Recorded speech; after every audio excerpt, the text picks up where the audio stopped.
مصيبة أيا دعضي نينكا أوجديد ويلير واي طبعا لكن waxau nafta dhaafiyay awowgiis hooyadiis dhalay awowgiis sida uu midi ugu waday waxa dhiigiisa uu ku qulqulay dhulka meel la istaagay guriga ayaana la waayay wala la cararay odaga waxa la geeyay meel farmasho ay ka ah si loo daaweeyo oo degmadu waa bari ku yaal waa dadaaleen niman dhalinyaro oo dhaqaatiir joogtay waa ku guul dareysteen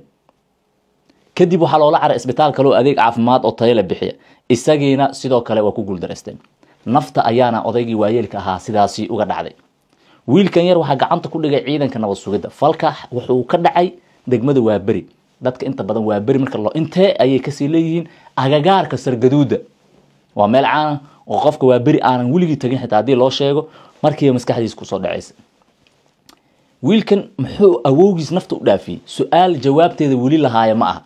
laakiin waxa durba la helay in ninkan oo Osmaane la dhahay magaciisa uu isagu awowgiis midiyay hore miyay isku buuqsanaayeen dagaal ma jiray awowgiis ma hadal uu ka xanaaqay dhahay ma hayna faafahintaas ciidanka nabad sugidda ayaa isla gurigii falka uu ka dhacay iyo mididii oo dhinac taala ninkan gacanta ku soo dhigay kadibna ku wareejiyay ciidanka booliiska oo howlaha noocan oo kala si gudbintooda shaqo ku leh saldhigga degmada waa bari ayaa lagu xiray manaxaha qaatilka ah ee awowgiis hooyadiis dhalay nafta dhaafiyay odayga oday waayeel ayuu ahaa sida la sheegay muuqaalada aan ka hadlayno qaar kamida oo si aad u dhib badan aan ku helnay waxa ka soo arki kartaa telegramka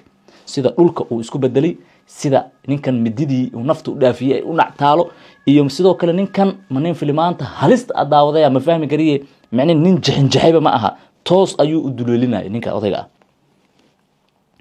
falkan waxa uu cabsi ku abuuray dadka degmada waa bari degan qaar badan oo hadda isku soo baxay ayaa u qaadan la in manaxaha uu nafta dhaafiyay